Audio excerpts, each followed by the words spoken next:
Hola, mi nombre es Joan Romero del Instituto Valenciano de la Edificación y vamos a grabar un vídeo tutorial para aprender a usar la herramienta Redeu, una herramienta que se gestó y se creó para poder justificar documentalmente el aspecto de la circularidad, en primera instancia en el ámbito de la rehabilitación, aunque la herramienta está previsto que se amplíe y se complemente para sistemas constructivos y proyectos de obra nueva también.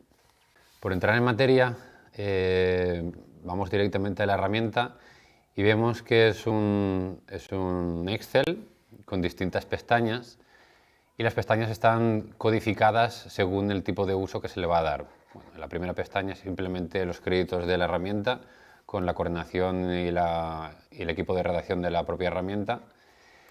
Y entrando en las pestañas de código I, que son las pestañas informativas, tenemos la primera pestaña, que es la pestaña de introducción, donde vemos básicamente por qué y cómo se fundó y creó la herramienta, para justificar documentalmente, como comentábamos, el Real Decreto 853/2021 para justificar los fondos Next Generation. Y como os decía, poco a poco se irá ampliando, no solo para justificar obras de rehabilitación, sino también obras de obra nueva. La segunda pestaña, la I2, es básicamente una pestaña de explicación metodológica, que es lo que haremos en este vídeo tutorial. En el caso de tener más dudas, podemos ir pasando, haciendo scroll hacia abajo y vemos cada uno de los pasos que tenemos que ir siguiendo para rellenar y complementar cada una de las pestañas. La I3 básicamente es una definición de los criterios. Veremos ahora que la herramienta Redeu viene de recircularidad o de reciclaje, y 10 de los 10 criterios. Está compuesta por unos criterios que tenemos que ir midiendo, y en esta pestaña básicamente se definen los criterios que tenemos que ir cumplimentando. Criterios más proyectuales, criterios espaciales, hay criterios más materiales y de productos, de sistemas constructivos, etc. Ahora los veremos con mayor detenimiento. Luego tenemos la pestaña informativa de los criterios e intervenciones. Aquí básicamente tenemos una columna con las intervenciones de los proyectos que deberían ser paralelas al proyecto en el proyecto al capítulo de mediciones, y los criterios que tenemos que medir. Aquí veremos un cruce donde sí aplican los criterios según qué intervenciones. En el apartado de selección de intervenciones, si seleccionamos la intervención que activa uno de los criterios, a la hora de medir ese criterio lo habilitaremos para poder calificarlo, ¿no? En la pestaña de 1 es la primera pestaña donde tenemos que empezar a introducir los datos. Esta pestaña básicamente son datos informativos, administrativos del propio proyecto. Por ejemplo, qué tipo de edificio tenemos, la referencia catastral, el tipo de documento que vamos a adjuntar, si es un proyecto o una memoria, etc., ¿no? Aquí además hemos puesto una casilla con observaciones para que en el caso de que alguna información que queramos introducir no esté contemplada en la ficha, podamos directamente rellenarla aquí. Pasamos a la pestaña D2 y aquí ya tenemos que introducir el tipo de intervenciones que contempla nuestra memoria o proyecto. Por ejemplo, aquí tenemos los códigos, que los códigos además corresponden a la codificación de la base de datos del Instituto Valenciano de la Edificación, y tenemos que ir introduciendo si interviene o no en nuestro proyecto. Si no estamos seguros, aquí tenemos una pestaña de información donde especifica qué tipo de intervención es la que nosotros consideramos que se entiende por, en este caso, instalación de captación solar fotovoltaica, ¿vale? Cuando tengamos rellenados todas las intervenciones, clicamos en crear hojas de evaluación y, como veíamos en el cruce de criterios e intervenciones, aparecerán o no aparecerán en las siguientes pestañas de criterios según hayamos introducido en este apartado de selección de intervenciones, ¿de acuerdo? Vamos al primer criterio, el criterio de versatilidad. Aquí pasaremos por los 10 criterios. Los tres primeros son criterios espaciales y las fichas básicamente se componen por un apartado de definición, donde vemos la descripción del propio criterio, ejemplos para que entendamos qué corresponde o a qué corresponde este criterio de versatilidad en el proyecto y algunas aclaraciones para justificar documentalmente el criterio.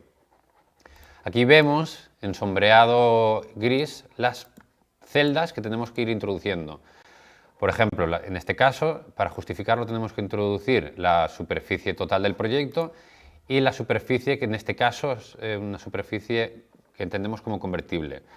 Si este criterio cumple el 5% de la superficie, como pone aquí en puntuación, entonces abajo figurará como que cumple, es decir, que será un criterio que es válido y que computará al final en el resultante. Si, por ejemplo, esta superficie tuviéramos en vez del 74, tuviéramos un 30%, llegaríamos al 2%, es decir, que no cumpliría con el mínimo, y aquí abajo figuraría como que no cumple. Y al final figuraría un 0 en la puntuación de este criterio. Si en el caso de tener más del 5%, es decir, que cumple, aquí en el apartado de justificación de intervenciones seleccionadas tenemos que introducir dónde en la memoria o en el proyecto podemos encontrar la documentación que hace referencia a este criterio para que la persona, el auditor de la documentación, pueda verificar que realmente estamos justificando correctamente la documentación. Primero el plano y luego la página, ¿de acuerdo? Básicamente los documentos de apoyo para justificar esta herramienta son tres normalmente. Los planos, la planimetría, la memoria descriptiva o constructiva y el documento de mediciones o presupuesto. Aquí tenemos la memoria descriptiva, una recreación de memoria descriptiva que hemos preparado desde el Instituto Valenciano de la Edificación con algunas intervenciones, por ejemplo, en planta baja, otra intervención en planta de cubierta, y otra intervención en vivienda en general. Entonces, bueno, pues aquí pues tenemos los primeros datos, los datos de referencia, datos administrativos que ya hemos introducido en el Excel. Y, por ejemplo, aquí vemos las primeras intervenciones donde se está intentando adaptar la planta baja a una zona donde la zona de parking se adapta para generar unos trasteros, una sala de polivalente de usos múltiples y una zona de aparcamiento de bicicletas. Por ejemplo, esto lo podemos contrastar además con una serie de planos, con una ubicación, y aquí vemos, por ejemplo, que la planta baja con la zona de aparcamientos, que no cumple, por ejemplo, normativa, la vamos a adaptar y la readaptamos para generar, si vamos a la zona de nuevos intervenciones con los nuevos espacios, a unos trasteros, una sala polivalente y una sala de aparcamiento de bicicletas. Esta superficie es la que tendríamos que medir y que tendríamos que incorporar posteriormente a las pestañas con los criterios de espacios, ¿no? Además, iríamos al documento de mediciones y veríamos si los materiales y sistemas constructivos adaptados cumplirían en las siguientes pestañas que vamos a ver de sistemas constructivos, como por ejemplo pudieran ser cielos rasos colgados, elementos constructivos que sean montables y desmontables, etcétera, etcétera. ¿De acuerdo? Bien, volvemos ahora al documento Excel, a la propia herramienta, y como vemos, los primeros criterios son criterios de justificación a nivel espacial o proyectual, donde tenemos que medir e incorporar las superficies que estábamos comentando. Una superficie que consideramos, según la definición, espacios versátiles, que son espacios con capacidad de convertibilidad. Aquí tenemos la descripción, la forma de justificarlo es la misma, superficie total, superficie convertible y el porcentaje que afecta en proporción o en relación a la superficie total, con el criterio que aquí tenemos para contabilizar como apto o no apto de un mínimo del 5%. Igual, lo justificamos documentalmente, es decir, en qué parte de los planos, en qué página está, o en la medición y presupuestos, y veremos si cumple o no cumple. En este caso, la convertibilidad también cumpliría. El tercer criterio, capacidad de ampliación, lo mismo. vemos el porcentaje en el que cumple y no cumple, introducimos los valores. En este caso tenemos una superficie de un 8%, por lo tanto cumple. Justificamos documentalmente y pasamos al siguiente criterio. Facilidad de acceso a servicios. Este es el primer criterio donde ya no entra tanto en juego las superficies, sino que entran en juego los sistemas constructivos que vayamos a poner en el proyecto. Además, aquí hay una diferencia, además de la forma de evaluación, que vemos que lo tenemos ya en 0 o 1 puntos en dependencia a lo que nosotros consideremos según nuestro criterio, habiendo leído ejemplos y aclaraciones de la justificación. Vemos que hay una norma, además, o hay una fórmula propuesta para puntuar y que luego calificará como no cumple o cumple. Y aquí tenemos que introducir directamente según la puntuación 0 o 1 en base a esto que nosotros hemos establecido como los criterios de puntuación, ¿de acuerdo? Entonces, aquí tenemos las intervenciones que van a aparecer automáticamente según hemos introducido en la pestaña de selección de intervenciones. E igualmente, nosotros manualmente podemos poner un 0 o un 1. Si es un 0, igualmente, si no introducimos nada, evaluará o la herramienta considerará que hemos considerado que es un 0.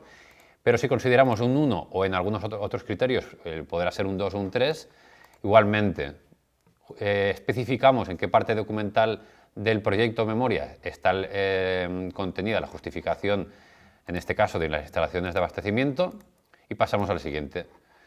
En este caso son 2 de 5 intervenciones, por lo tanto cumple, ¿de acuerdo? Pasamos al siguiente criterio, el criterio de independencia de conexiones reversibles, lo mismo, parte de definición, parte de ejemplos, para que entendamos qué estamos intentando justificar, aclaraciones de la justificación, tipo de puntuación, aquí por ejemplo podemos introducir un 0, un 1, un 2, cómo evaluamos para que cumpla o no cumpla, y si bajamos, aquí vemos que figuran más intervenciones, porque en el cruce de intervenciones con los criterios, el equipo redactor ha considerado estas intervenciones.